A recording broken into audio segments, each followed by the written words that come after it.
And welcome, ladies and gentlemen. Joe White here, along with Hollywood Jeff Edwards from Blading for Truth. And we have a special guest here, Hollywood. I've We called in. do. I've called in some female perspective, as it were. Okay. As my friend Kim from right here in Virginia. She lives near my old stomping grounds of Richmond, near Richmond. She's joined us because um, about right when AEW first started, I guess me and her had a mutual friend, so we kind of became Facebook friends because the mutual friend also liked wrestling, Okay. and one day we just started chatting it up about AEW. Right when about AEW about it was about what, Kim, about a year and a half, 2 years ago now. Well, first of all, hi everyone, and yeah, that sounds about right, Joe. We've been talking on and off for like a couple of years, and we discovered a mutual love of wrestling, and you were kind enough to invite me on the podcast, so thank you, gentlemen, for having me. No problem, no problem. I had to strong arm Edwards into doing it. I'm sorry I was a pain in the ass yesterday, Edwards. I was just like, man, I want a podcast with somebody. I want to have somebody familiar to bounce ideas off of. Oh And yeah, no problem, White. It wasn't just the fact that it was just everything going on. oh, Like dude. we've been texting each other and getting either news updates or the phone's been going off since, Sunday night. Um, And we just decided yesterday, like the three of us just have to lock it down, get our stuff out, and then whatever from there. so tonight, um, Tony Khan gets on Twitter and says, I'm going to go on Dynamite and say what's happening with the Trios titles, say what's happening with the um, world title. And folks, you have to forgive me. I'm just the last 3 days when it comes to wrestling or actually 5 days since Saturday with Clash of the Castle have just wiped me out. And I, forgive me, folks, if I'm a little pissed off tonight, because right now I don't know if I ever want to watch AEW again. The main event of the show tonight was a banger, and the story of Jericho, is Daniel Garcia with the Blackpool Combat Club, or is he a member of the JAS? I That crowd, man. Once Tony Khan came on tonight and gave his deal, and once MJF did his deal, this crowd was gone, just Mhm. like me. Yep. Yep. Just like me. I don't know if you noticed, but Hangman Page, when he came out, the people were dead. They didn't respond to him worth a shit. Yep. I got to be honest too. I saw him, and my immediate thought was, it's your fault. If he never cuts that promo, we're probably not even where we are right now. Yeah. If he would have just kept the bullshit to himself. Yep. And I'm a Yep. huge Adam Page fan. The man grew up in He's from your stomping parks Yeah, there, he right? grew up Stomping ground. about maybe 3 hours away or 2 hours away from where I'm sitting. Um, Yep, that's about correct. so, Kim, what were your thoughts as a person who was kind of into wrestling and now is getting back into wrestling? What are your thoughts on AEW overall? And just give us like a brief. What are your thoughts on AEW overall, starting off when it first started, and what are your thoughts now that all this drama has gone down? Because you read the internet, you know what's going on behind the scenes. Sometimes, if you don't quite understand it, you'll ask me. But this kind of prove. I mean, well, I'll let you go ahead and give your thoughts on everything AEW related here. Well, I think it's impossible to not compare AEW WCW back in the 2000s when things were looking pretty grim, sorry, for for them. And everyone has been saying, just based on my understanding of things, that how Tony Khan handled the situation is going to determine and kind of set a precedent for things going forward. And I feel like the situation hopefully is going to now settle a bit, given, because I know you and I discussed one of the things that we need to do is get the belt off Punk right away. That was one thing you and I discussed about. I love AEW. I will continue to watch AEW because I love wrestling. And I will also starting to get back into WWE a little bit. But as far as the whole situation with, I think everybody, all of your listeners know what's going on with CM Punk and the situation, so I won't delve into that. But my whole perspective is based on just, again, this is just my understanding of the facts and the situation, is that there was no reason to bring up that situation that he did. And I feel like it was kind of spiteful and that there was no need for that to happen. And I feel like the repercussions were, at this point anyway, just. And I'm very curious to see how things kind of hopefully settle going forward. We'll have to just watch and see. Well, when you say there was no reason to bring everything up, are you talking about on Punk's side of things, or? Yes, exactly. So it's based on what I heard and my understanding. He felt like he had to bring up the whole situation with, Colt Cabana and that whole thing. He felt like, oh, everyone's talking about it. I guess it's something I need to address. So here I go. And he just decided to just let it all out and drop the word. And then he had to, speak badly about the Bucks and Kenny Omega. And they obviously took exception. And, well, I don't think I need to tell anybody on this podcast what happened. So we fast forward to Dynamite tonight. I'm going to ask Jeff here because Jeff knows. What's the first thing you noticed about Dynamite tonight? First thing I noticed, Taz in a suit. That's the first thing I noticed. Yeah, the first thing I noticed was CM Punk was not in the opening video for the show. The Bucks and Kenny weren't, I don't think, either. No, but later on when they did hype up Rampage and show up, I saw the Bucks on commercial that. for Rampage. I was paying attention to that just to see. I think that TNT runs those and not AEW. So, but that's the first thing that's all over Twitter. I mean, if you go onto Twitter right now, no Punk, hashtag no Punk is trending on Twitter right now. And, people are going 10 minutes into Dynamite, no Elite, no Punk. I'm very much entertained. I think AEW will be fine. For me, no Punk is a reason to watch AEW, not to turn it off. I was never a fan of his. No Punk in the opener. Very interesting. See, the problem with this, Joe, I think, in my opinion, is you're going to have fans that say that. Punk is damned if he does and damned if he doesn't. There are fans that didn't want him there to begin with. I'm going to be fair here. So is Tony Khan. Tony Khan what? Is damned if he does and damned if he doesn't. Absolutely. Yeah. And you're gonna see that moving forward.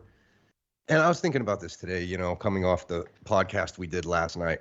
At this point, if Punk quits, then his haters are gonna say, "Oh, he quit another company." Haha. If Punk stays, it's gonna be, "Oh, he's staying for the payday." Haha. He owns Tony Khan. Haha.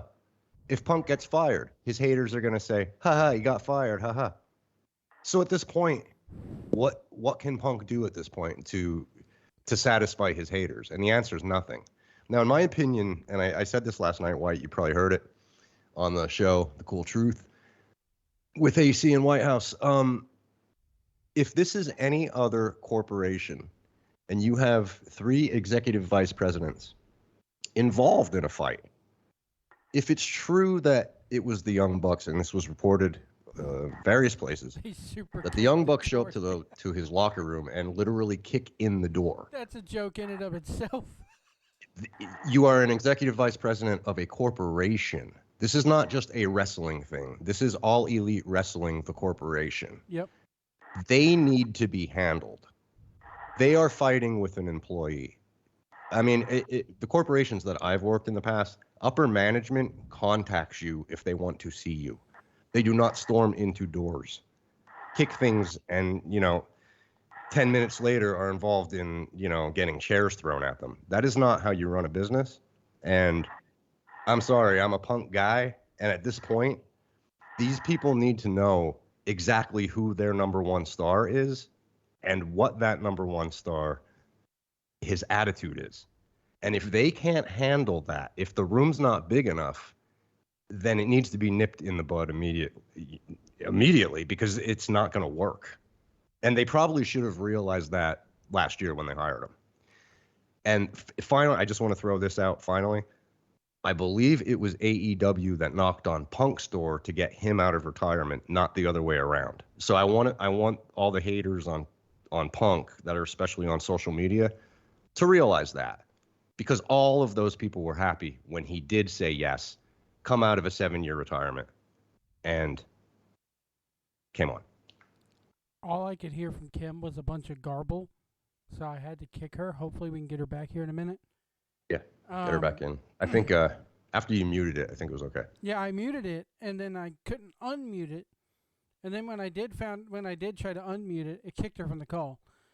So hopefully she'll call. Just add her in quick. It's fine. Let me see. There she is. Kim, you there? Yeah, I'm here. I have no idea what happened. Well, I tried to. All I could hear was like gargling in the background. So I kind of muted it while Jeff was talking, and then when I unmuted it, it kicked you out. It's okay. I was just going to say your colleague has an excellent point. But I feel like that it might be not possible for us to actually understand or know physically from, one thing to the next exactly what happened. 100%. 100%, yes. Yeah, we have one side of the story, and then we have the other side. I've always said there's one side, and then somewhere in the middle is probably the truth. So if what the Young Bucks are alleged to have done, which, Jeff, you just alluded to, you spoke of, that isn't cool, and you are absolutely right. You are in the right in saying, yeah, that needs to be. But at the same time, I'm not a detractor of CM Punk. I love CM Punk. I was happy when he came back. I like CM Punk. He's cool. But he also, and just pointing out, playing the devil's advocate over here, he didn't necessarily have to air out those grievances about the Bucks and Kenny Omega and basically accuse them of necessarily doing their job badly, like in front of everybody. If you have a beef with someone, and Punk has always said, hey, if you've got a beef with me, come to me.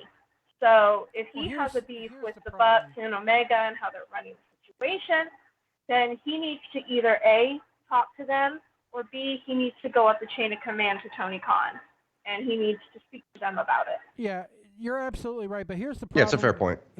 Here's the problem with that. And he alluded to this in that media scrum because somebody asked him.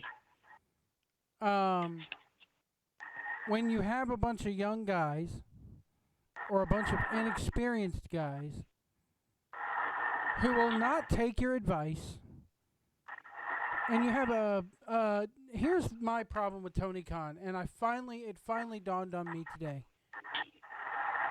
He's a guy who does not want to become unpopular to anybody. That's why he has not found his balls yet. That's why if he has found his balls, he won't use them. Because, what's the phrase we hear all the time, Edwards? You go woke, you go broke. Yes. He went woke with that company when it first started. I'm going to be for everybody. Nobody's going to be shamed here. We're all friends wrestling. Everybody can Everybody's got a place here. I'm not going to fire anybody, and he hasn't. There's only one guy that I know of that he fired, and that was Jimmy Havoc when the whole speaking out movement happened 2 years ago. Kim, what is that in the background? Sounds like you're running a pencil sharpener or something in the background. That's probably my air conditioner. My apologies. That's all right. You can't hear it though when you're talking, so yeah, we can't hear when you're I talking. think it's just noise that you hear it. But it's all right. Yeah, anyway, it's okay. I've dealt with far worse on this channel. Edwards knows Oh that. yes, we have dealt with worse. Anyway, I so agree. when you have a guy who always wants to be Mr. Popular and always wants to be Mr. Cool and doesn't want to be seen by the fans as a Vince McMahon type person, this is what we've had for 3 years now. A guy who won't fire nobody, who refuses to lay down the law because he does not want to be seen as a bad boss. He does not want to be seen as a bad guy. And with Punk, he knows, and everybody I've talked to about this said this. With Punk, he knows that if he pisses Punk off, Punk will just walk away. Mm-hmm. And, you know, I got to say it. If Punk would have just walked away in this scenario, it really would have turned me off to Punk. Because that proves right there that Punk just wants it his way or the highway in pro wrestling. And guess what? It's never going to happen. Not all the time. Name me one pro wrestler that's ever worked out for. And so you have a boss, and Mr. On the Spectrum, I need medication, Tony Khan. God, by the way, Edwards, did you see him tonight? I did, yeah. Eyebrows and those eyes bulging, and him you could see the eyes going back and forth over and over and over as he's reading the goddamn teleprompter. Dude. I mean... Kim, what were you about to say there? Oh, I was just, in my own thoughts and considerations about what's been going on with Punk over the last, few days. I've sort of thought in my mind, in some ways, he can be compared to, in some ways, Hulk Hogan back in his day, where it had to be his way, and if he didn't want to do something, well, he wasn't going to do it, brother. So that just kind of came into my mind as I was thinking about it, and that's not the kind of attitude that a champion, a representative of your company, your brand, etc. I don't feel like that's an attitude that the person you want to be the face of your company should have. Yeah, I mean, I will give Punk this one thing. Punk came in saying, I want to help the younger guys. I want to show them how to do it right. I want to show them how to not make the same mistakes.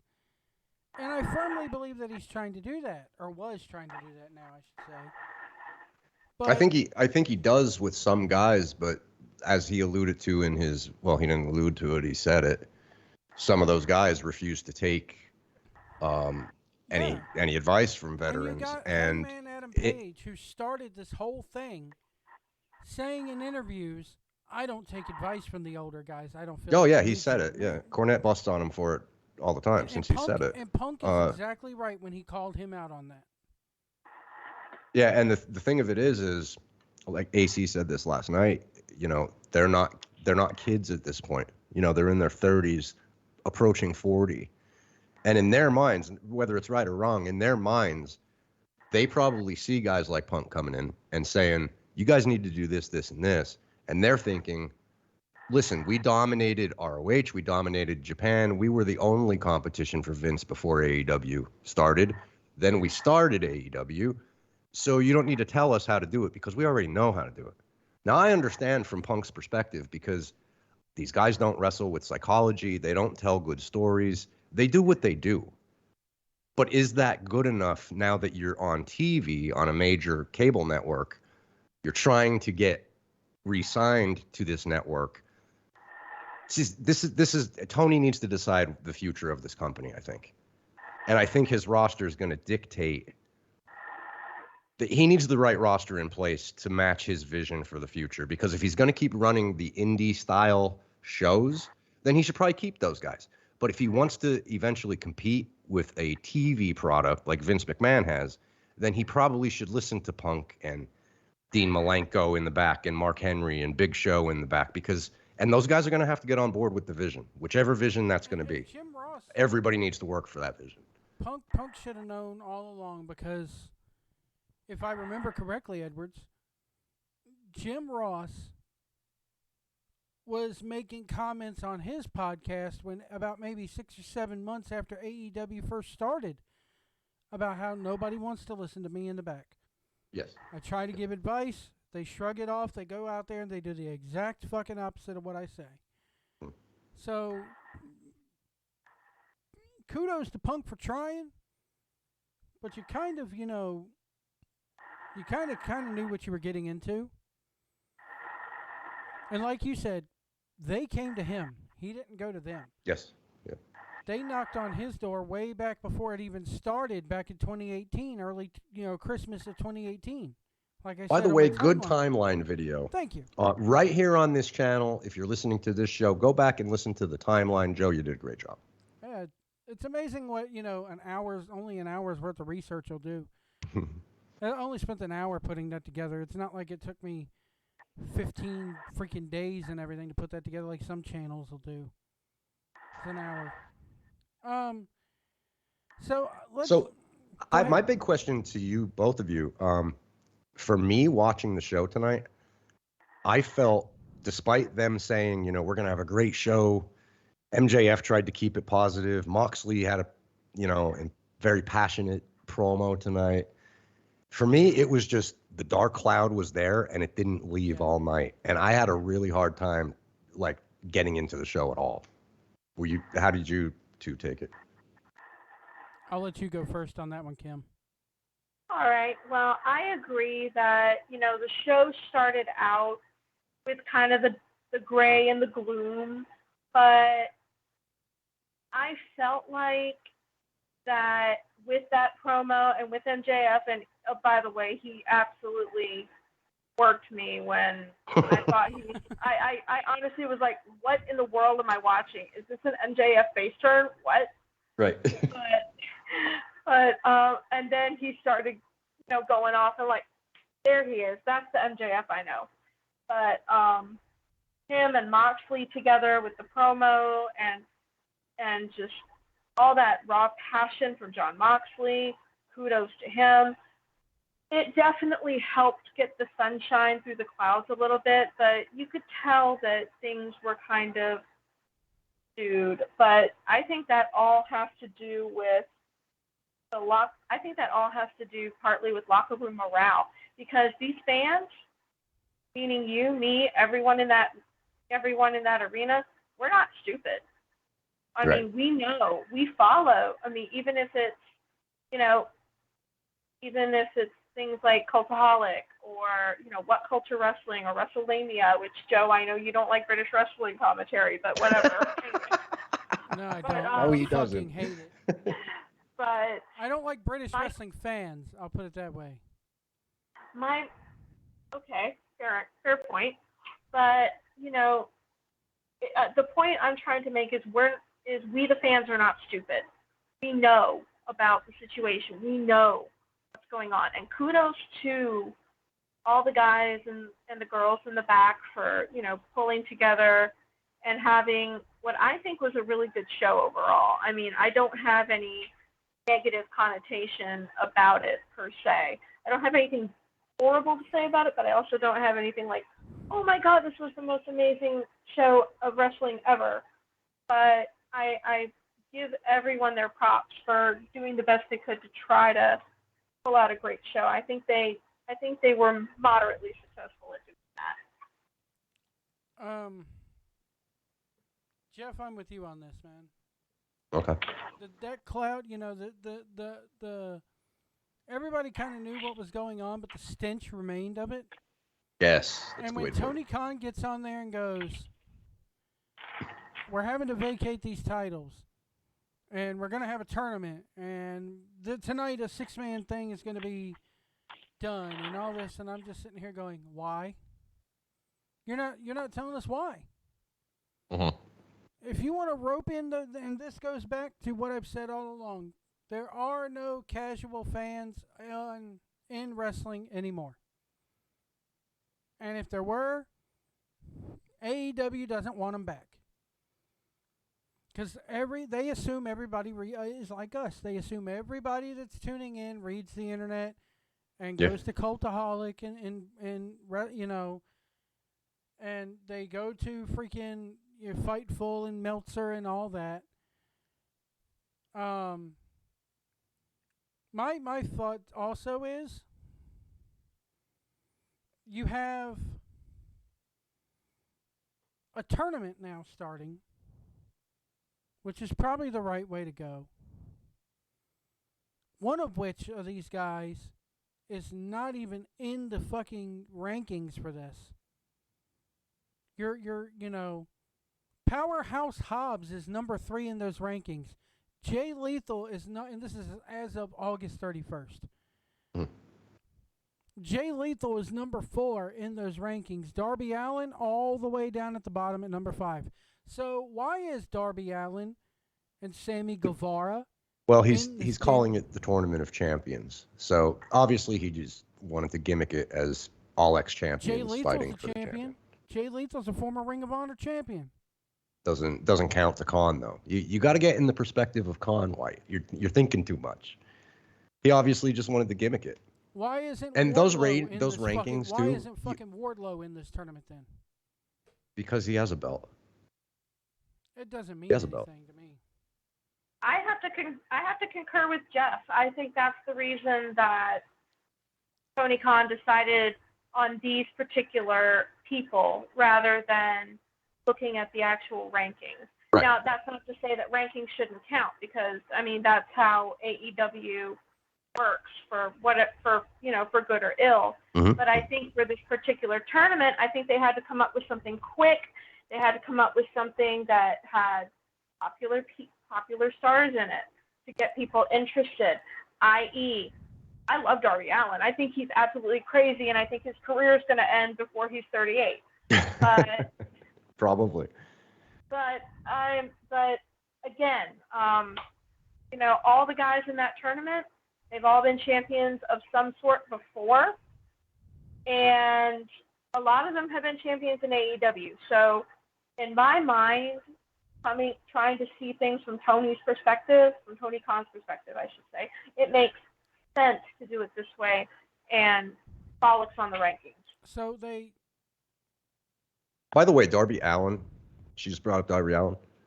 I think that I don't want to see Moxley again with the title. No. I don't want to see Jericho again with the title. No. I think Tony should have some oomph behind this and make a statement. I hope he actually puts the belt on Darby. He's homegrown, and I hope he just take a chance. Get us something fresh, somebody new, somebody that's been a good soldier for the company, and let's see what happens. I would love to see that. If it's not going to go on Darby, it should at least go on Bryan Danielson. I would be happy with either of those two gentlemen, but I will lay down a prediction here.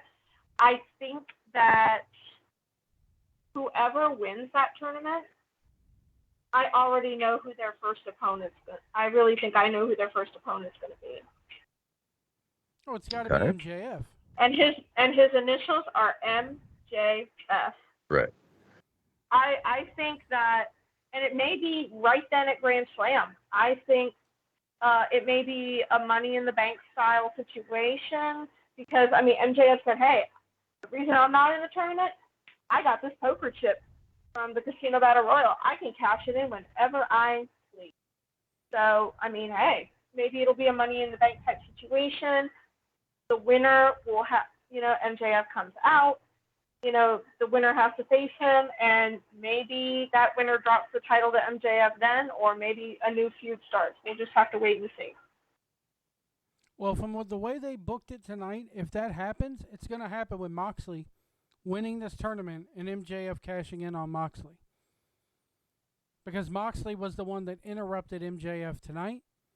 So have it come full circle and have MJF be the one to interrupt Moxley at the end of the night, cash in that chip, beat Moxley's ass, and become the champion. And with the whole Moxley or with the whole MJF fake face promo, I think he kind of proved.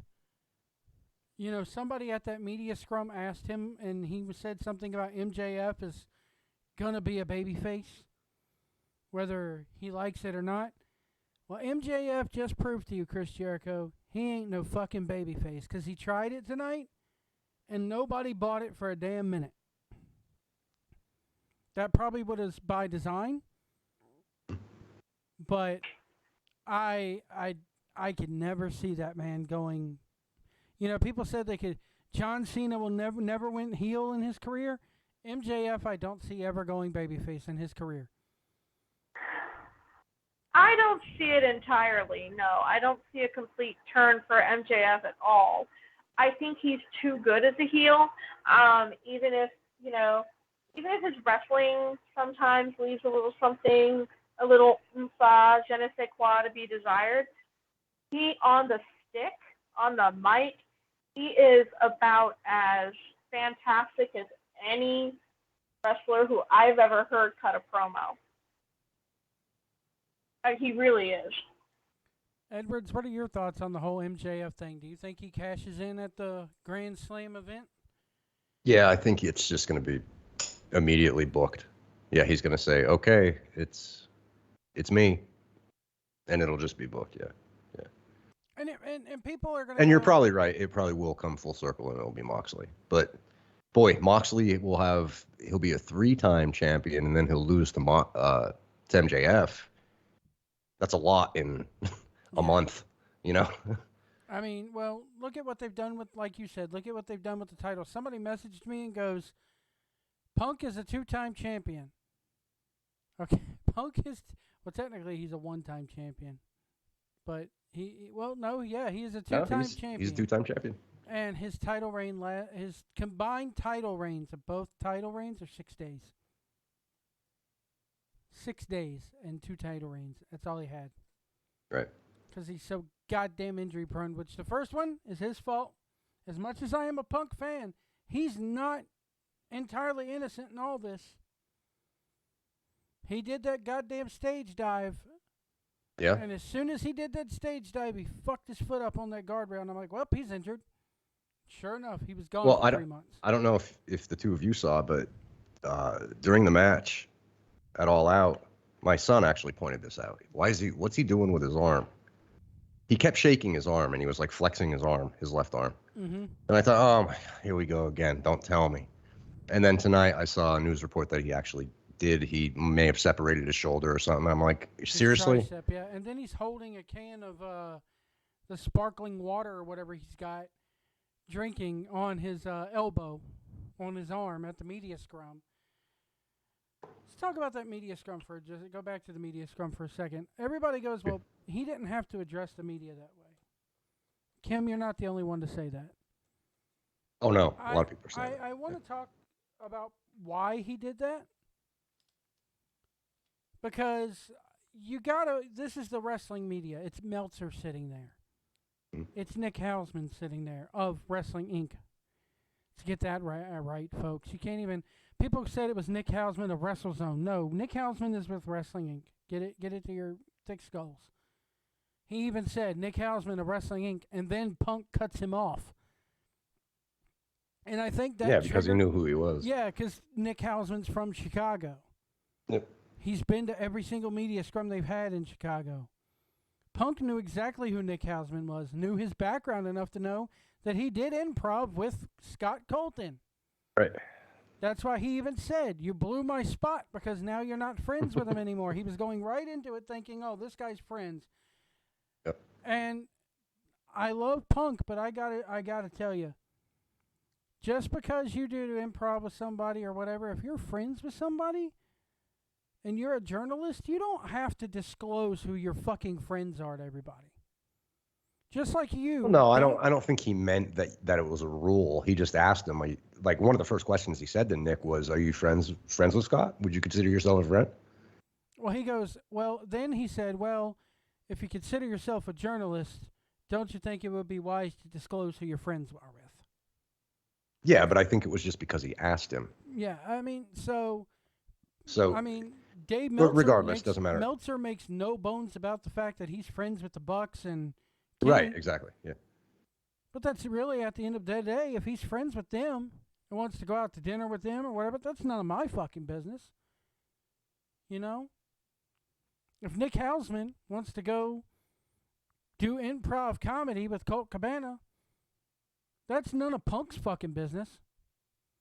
And Nick Hausman, in defense of Nick Hausman, was professional enough, and I believe he would have been professional enough, not to let that come into play of doing his job. So I think Punk was of the opinion of, let me just go ahead and lay this down. Seeing Nick Hausman, probably, I hate to use this word.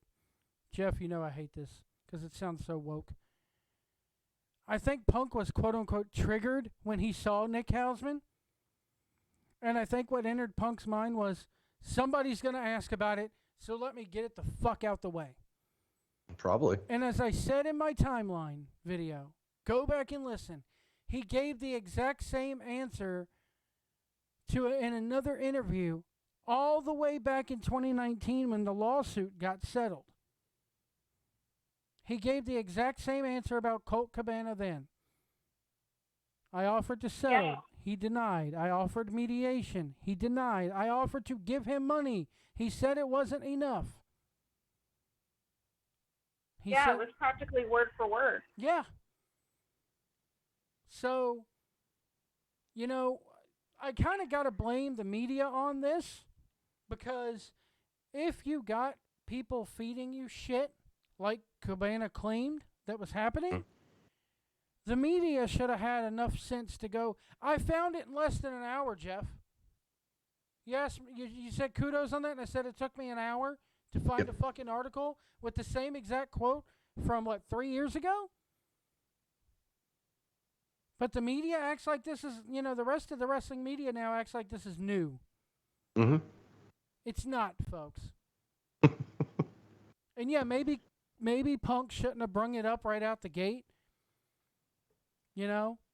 Well, the whole thing too, it's a shame that this happened when you go back and go through the presser that he did, because I mean, really, who cares about Colt Cabana at this point? Like, who cares? Tony Khan was not using him. He was in the background with the Dark Order. He wasn't doing anything. Period. He wasn't doing anything. His contract comes up. I fully expected him to be released because they're not re-signed, I should say, because he wasn't used. He's nothing on the roster. He wasn't even a jobber. He just wasn't used on TV. So, and then I guess Hangman and the Elite wanted him to stay in the company. So what did Tony do? He signed him the Ring of Honor for a reason. Because he knows that he's not going to use him on AEW's roster, because he wasn't using him. And he knows that if he So the whole genesis of this thing starts with a guy that wasn't even being used to begin with.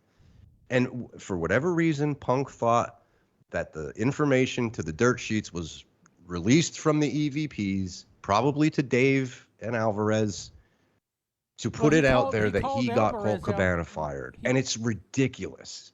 It's just a shame that this had to happen because of Colt Cabana, of all people. I've been texting you. What have I said since the beginning? All this over Colt fucking Cabana. And me and you, and I even said it in the timeline video, I can't stand Colt Cabana based off of what he did to our buddy. For what he did to Pat. What he did to Pat at that indie event.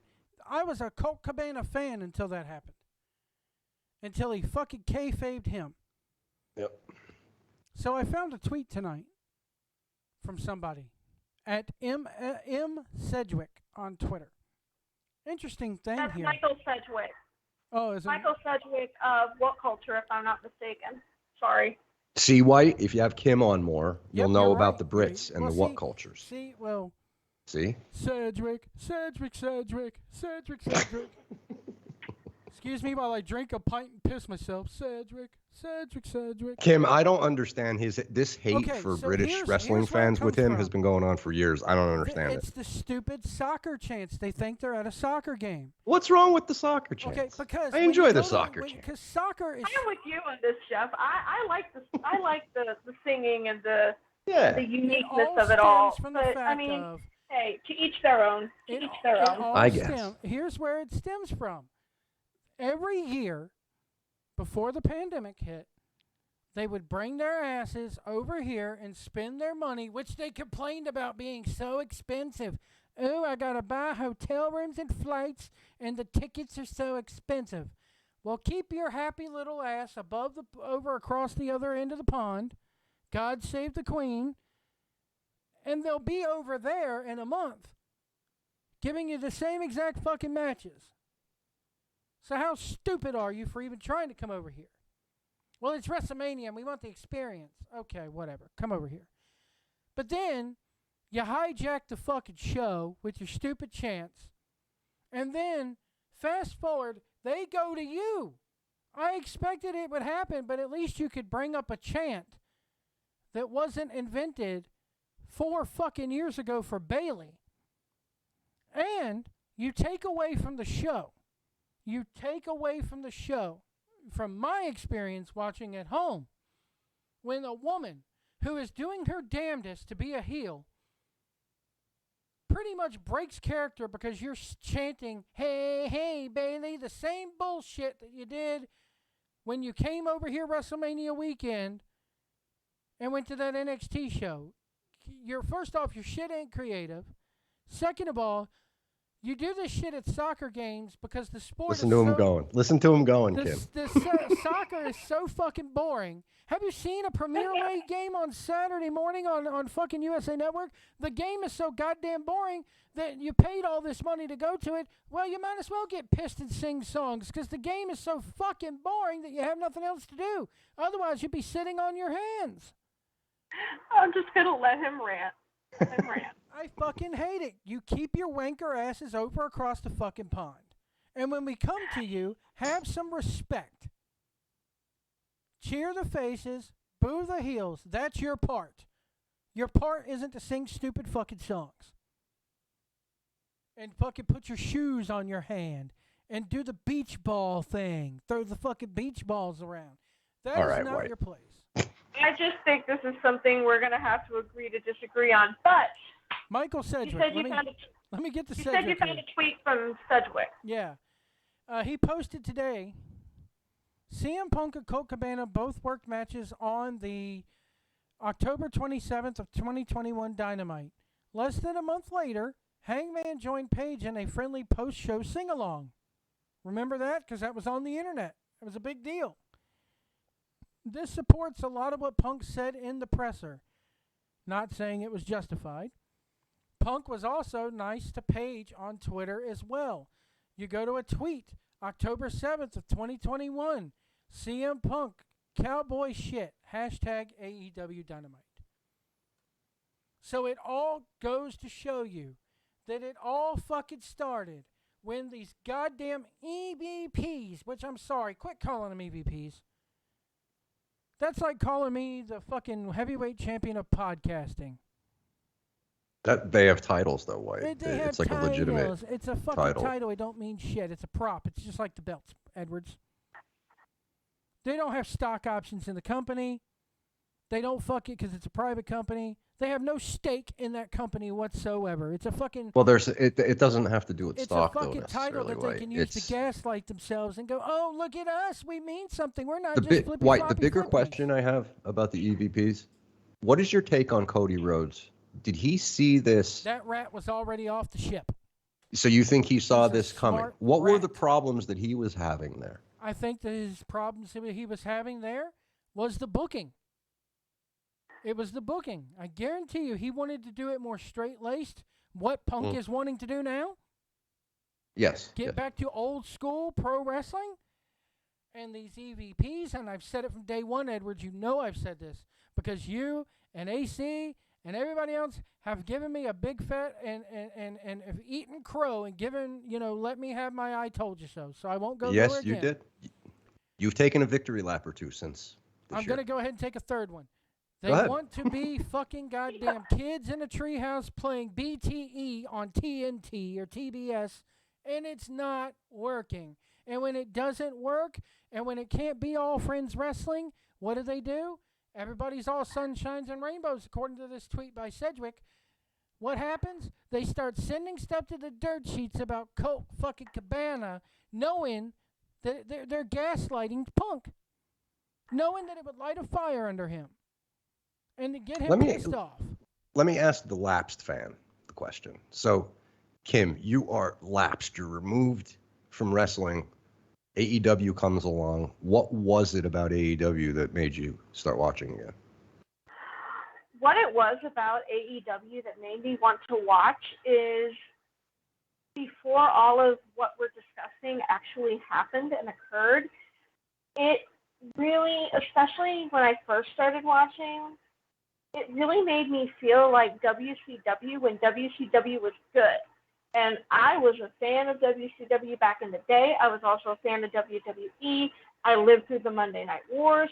I was the girl that would stuff towels under her bedroom door because I didn't want my parents seeing the light because I was supposed to be in bed. and I would flip between Raw and I would flip between Nitro. And there was a point, and I'm sure you gentlemen know this too, when WCW was really good. It reminded me, and it had that vibe of that time. And it made me feel very nostalgic. And so I continued to watch. Then I started to get invested in the storylines. And that's what I like about wrestling. I like the storyline stuff. I like the feuds. I mean, the matches and stuff, you know, they're all fun. Don't get me wrong. But I can kind of, that's what got me into AEW, basically. All right, good answers. Why? I mean, yeah. She's more about the story than the match. Exactly. I mean, that's pretty good.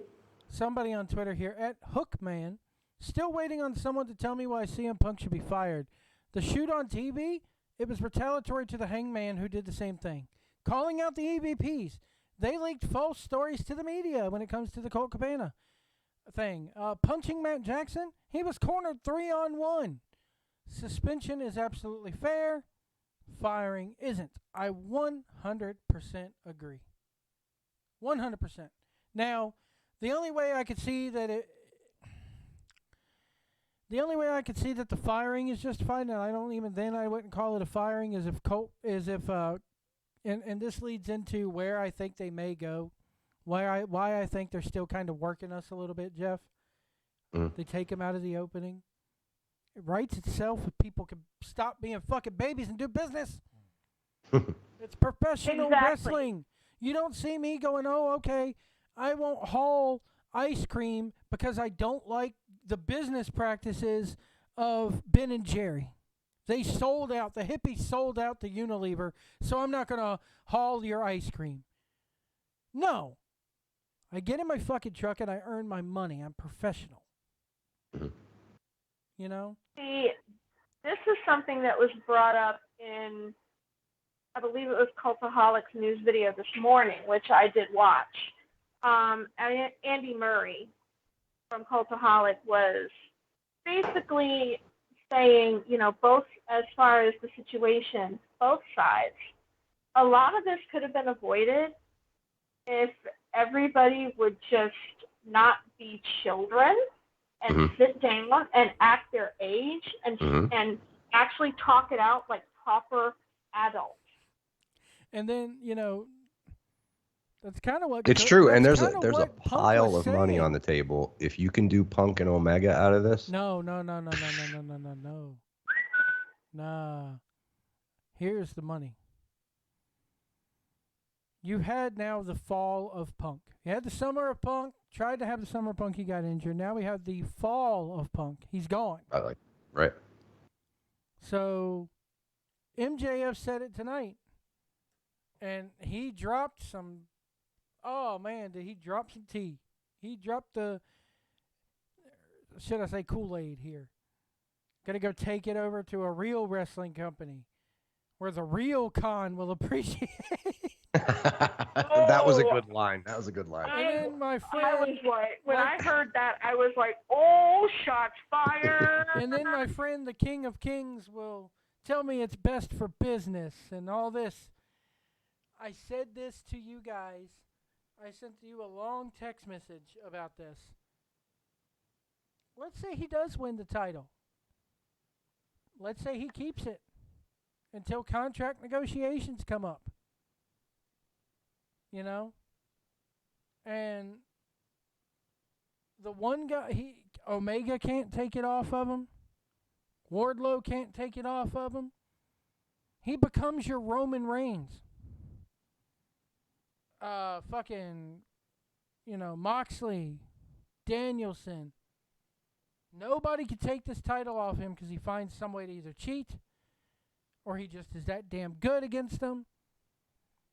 And it's the day before his fucking contract is going to come. Hell, maybe even let him go on WWE. If they can negotiate this. You talk about people not being children and wanting to make money. You know, Khan's sitting there going, I'm not going to take this line down. Let's fucking go. You know, that's his line. I love when he says that because his eyes look like they're about to pop right out of his fucking head. So you want them to do the CM Punk story from WWE with MJF, basically. No. I think MJF takes the title. And the guy, and I said this before, the one guy, Punk, Tony Khan's got to make a phone call. The only guy that can take it off MJF is CM Punk. And that's Punk's return to the company. To take the title off of CM Punk, or take the title off MJF. And then where you go with MJF after that, maybe he does sign with WWE. I don't think. Do we know when his contract is actually up? He's saying it, 2024. Okay. The question is when in 2024. Yeah, Probably that's what I meant.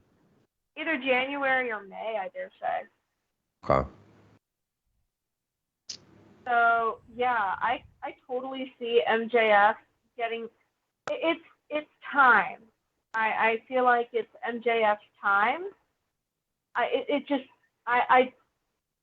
I've been told, and this is a little bit of an aside, I've been told I'm so psychic that it's kind of scary sometimes.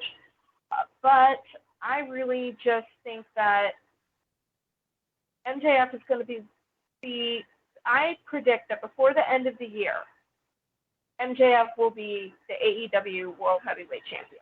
Oh yeah, without a doubt. If he doesn't, they're stupid.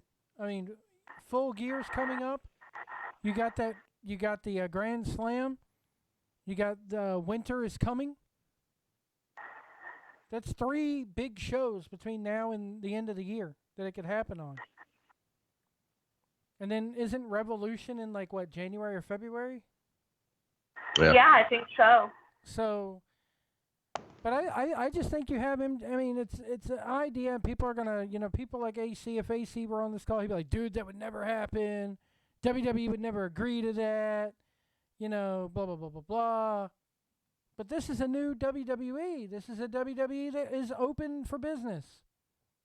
They would probably agree to this if they think money could be made. You're probably right. I'm not going to sit here and say it won't happen.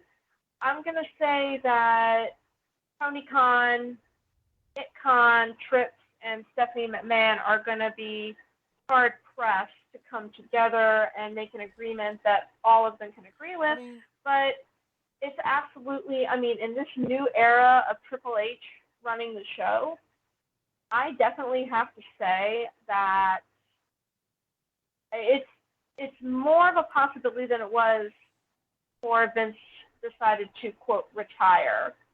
And I got to admit, just on the WWE side of things, I have been watching Raw and SmackDown lately. I haven't watched Raw and SmackDown for quite a long time.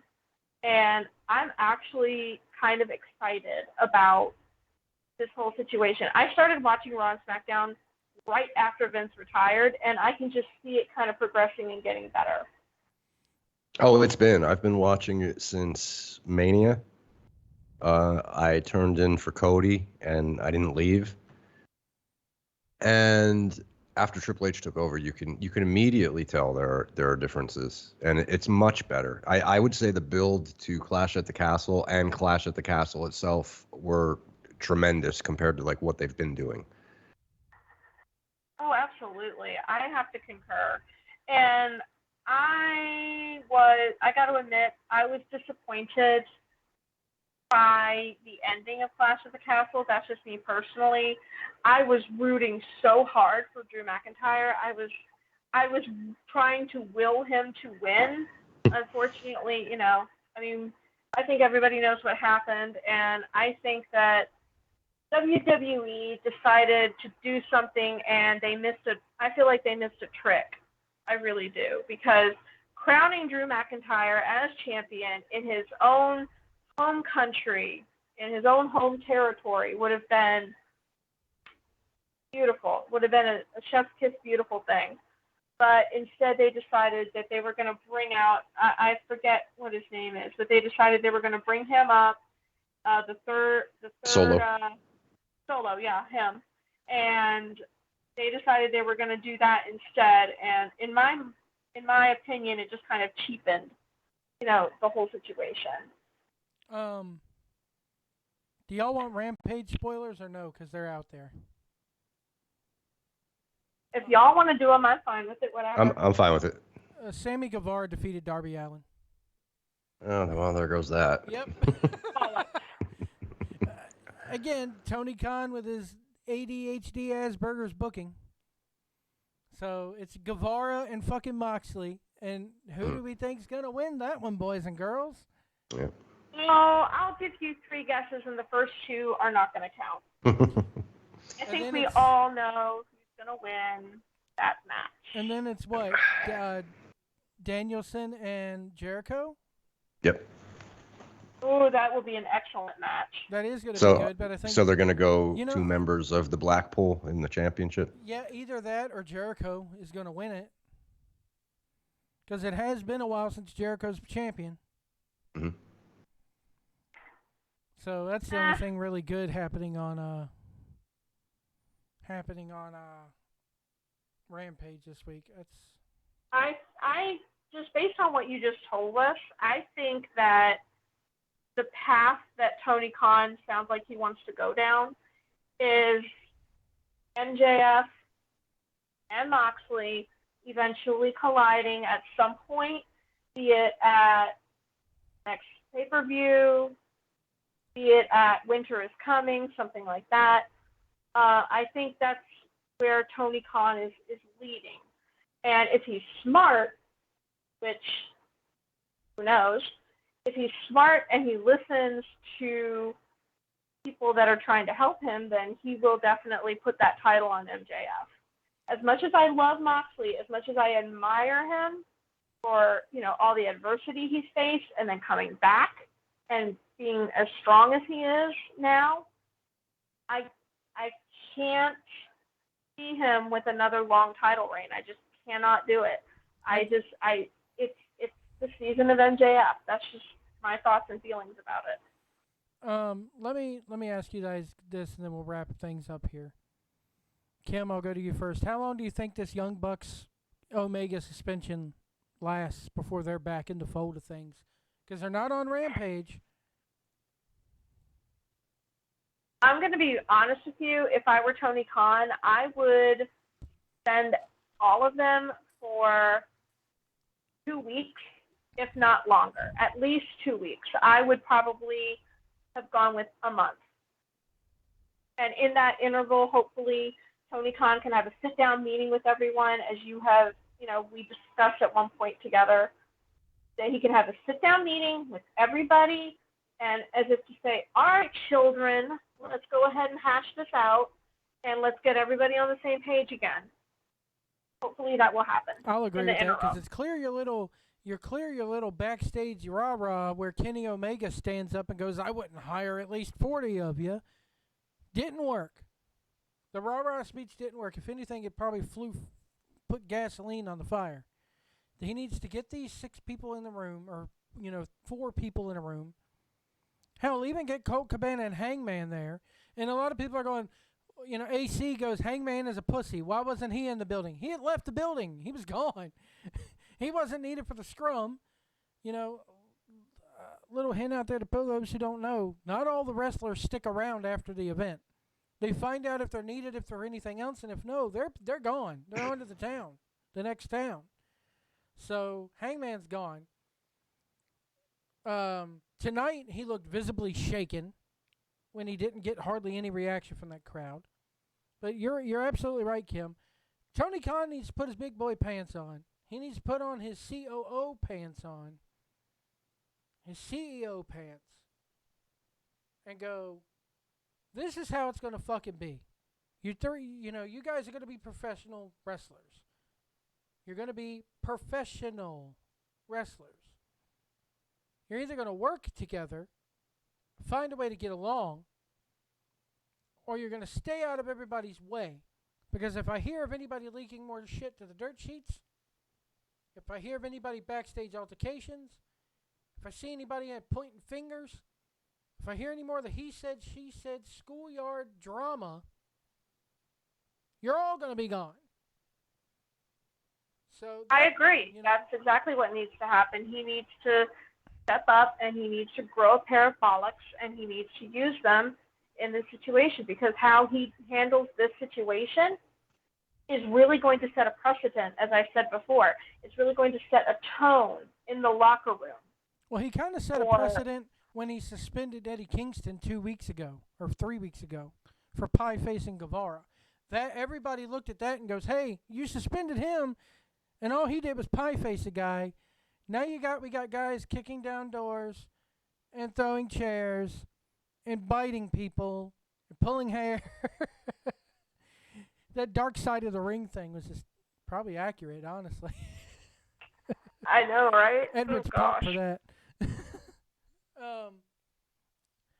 Edwards, what are your thoughts on this thing? How long is the suspension going to last? What do you think happens afterwards?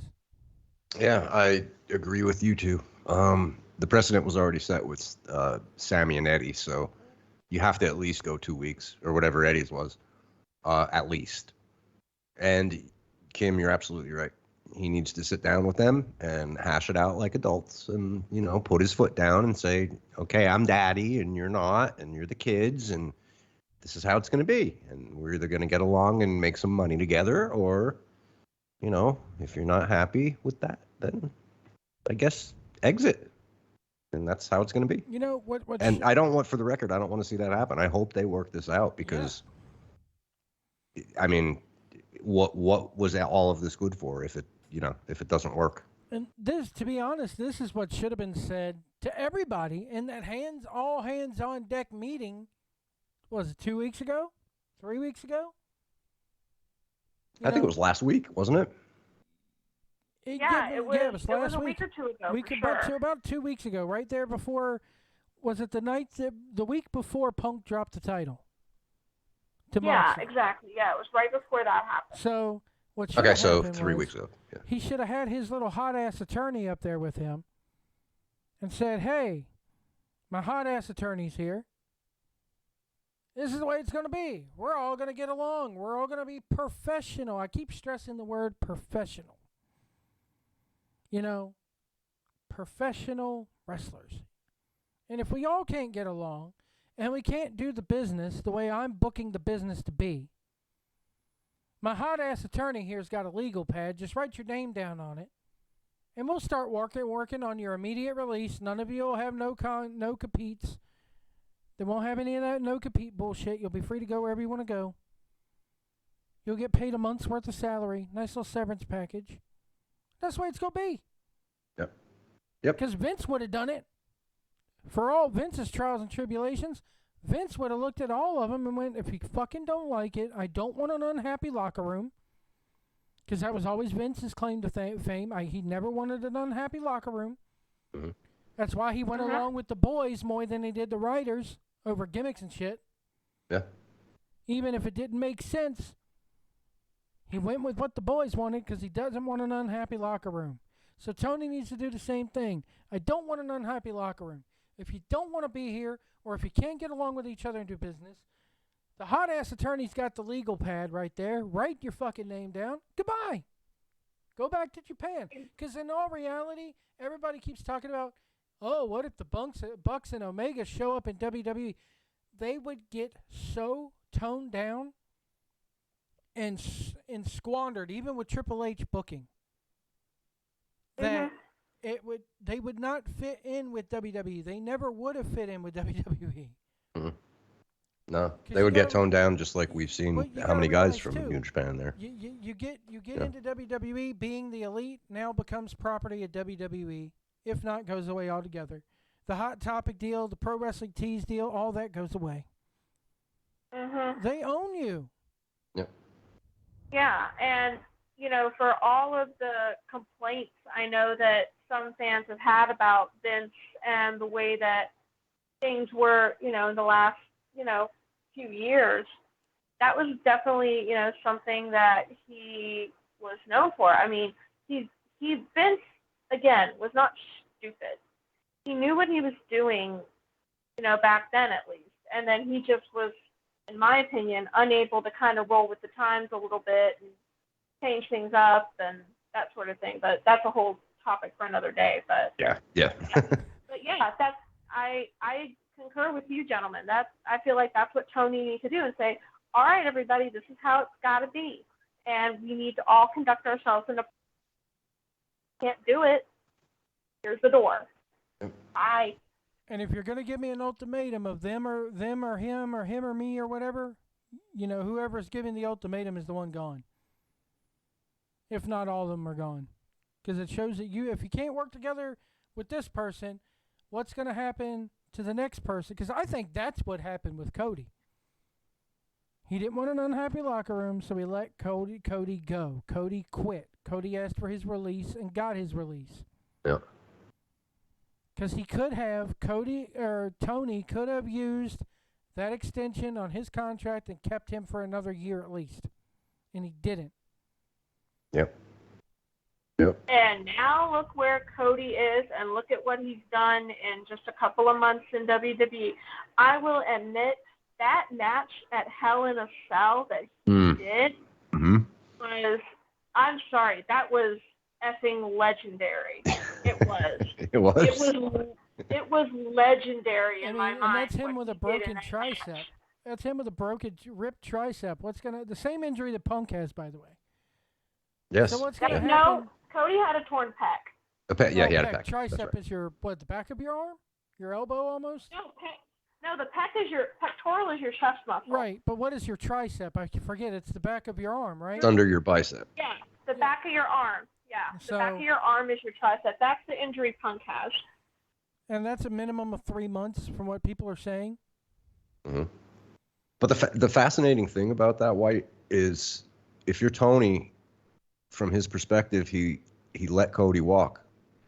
And, depending on what you hear and what's true and what's not, he may have had issues with the other 3 EVPs. And then Tony Khan turns on Hell in a Cell and he sees that performance not on his TV show. So here he is again with what you just said earlier, Punk probably wanting things to go like Cody wanted things to go. And Tony Khan has a decision to make again. Here's the thing. He has to have this in the back of his mind. If I let this guy walk, or if I fire this guy or whatever, he may show up, and I may have to. Who knows? Who knows what he does in WWE if he goes? Dude, Punk's not going back to WWE. Stranger things have happened. If Ultimate Warrior went back, anything can happen.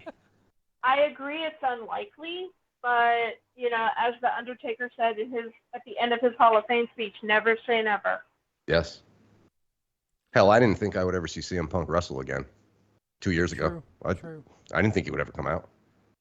I put on my CM Punk T-shirt today. My AEW version of the CM Punk T-shirt. Oh. Said, well, this may be a collector's item in a couple days. Yeah, maybe. Someday. Kim, final thoughts here. Thank you for joining us tonight, by the way.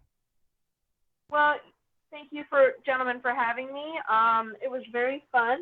I personally, I enjoyed Dynamite overall. I hope that the situations in the back get resolved, because if things like this continue to linger, the locker room's going to be unhappy, and that's going to transfer from from the talent, the performers, to the fans. Because if a star's not happy and they can't get it's their responsibility to get the crowd hyped. The crowd's not going to get hyped if they know what's going on, and the wrestlers can't do their thing, and it all has to come from the top. It all has to come from Tony Khan. So, so what he does in the next few days is going to be.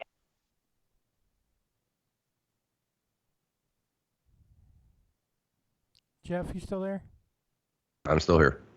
I think we lost. Just dropped out for a second. Sorry. Kim, are you still with us? Yep, I'm here. You said what's going to happen in the next couple of days, and then you dropped off. Oh, I just am curious to see, let's wait and see what happens in the next few days. Let's, find out let's just watch and see. That's all I'm going to say. Let's watch and see. I'm going to expand on that. I think that the rating this week is going to be over 1 million people because it's coming off a pay-per-view and off all this drama. It's the following week when we realize Punk is gone, if he is gone. Mm-hmm. Because a lot of people on Twitter tonight are saying, if Punk is gone, I'm gone. Yes. I'm not tuning back in. And I think we're going to see a big drop from hour 1 to hour 2. Yeah. Oh, yeah. Because unfortunately, and I don't want to, we're doing final thoughts, so I don't want to get into a booking argument here, but he's booking an ROH Pure title match on the close of Dynamite when you have people tuning in to see what the hell's going on with Punk and the EVPs.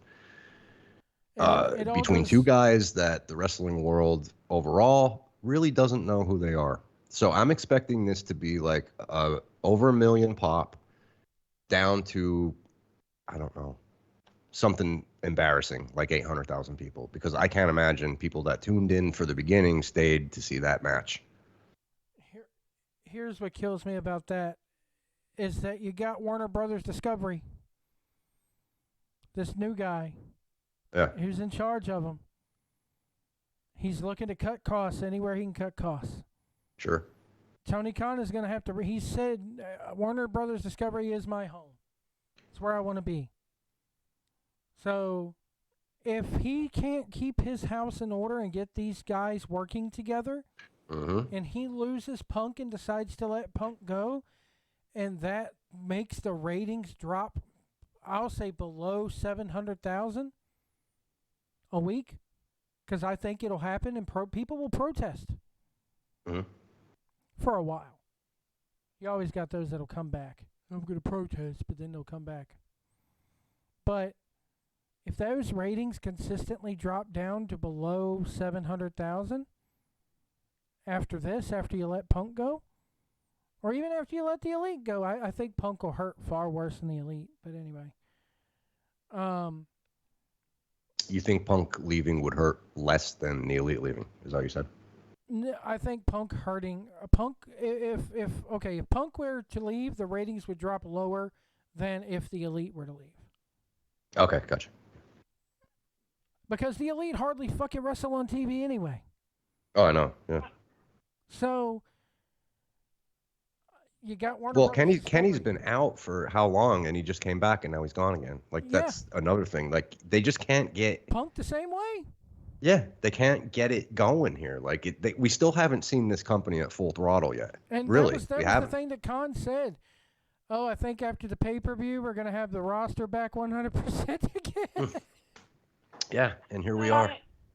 I think he said that before the frack off. So. Yes. By the way, folks, he was not eating muffins. He was eating a cupcake. Big difference there. Yeah, I realized that today. He was eating a chocolate cupcake with peanut butter frosting. And I kind of want one now. I want to go to that bakery. Oh, Tony Khan asking, may I please have one of your juices, Mr. Punk, Can I have one of your waters? He's like, sure, yeah, it's far better than that non-alcoholic shit you're drinking. Anyway, but I think that, Warner Brothers Discovery's watching, and he's going, you lost one of your big-name guys, and the ratings dipped. I don't want to fucking renew you. You can't keep your house in order. Let's hope that decision wasn't made already in that guy's head. What's his name? Zaslav? Zaslav, yeah.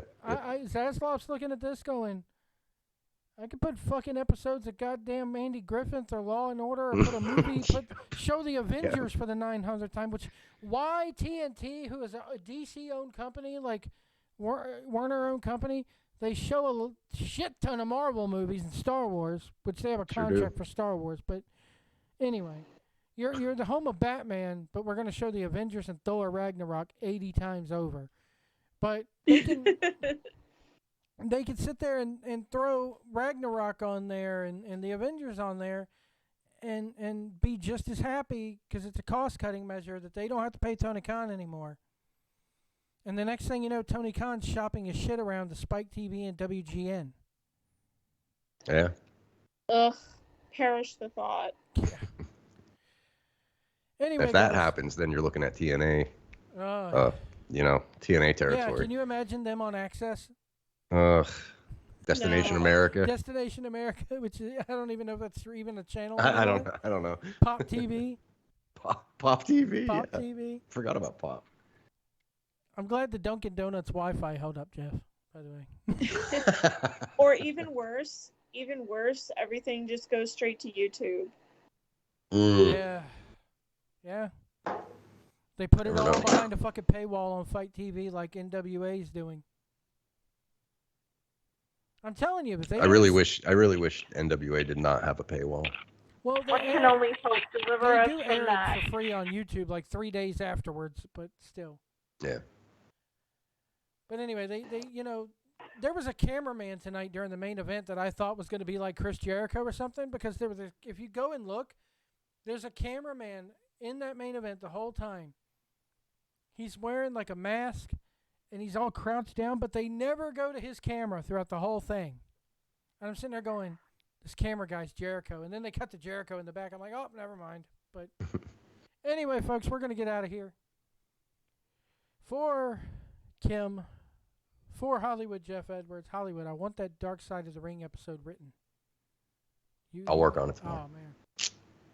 And we'll have to explain to Kim one day what that's all about. But Kim doesn't know the well, I'll tell you once we let Kim go. Stay with me, Jeff. Okay. Anyway, folks, we're going to get off here. Thank you guys so much for listening. We'll see you down the road.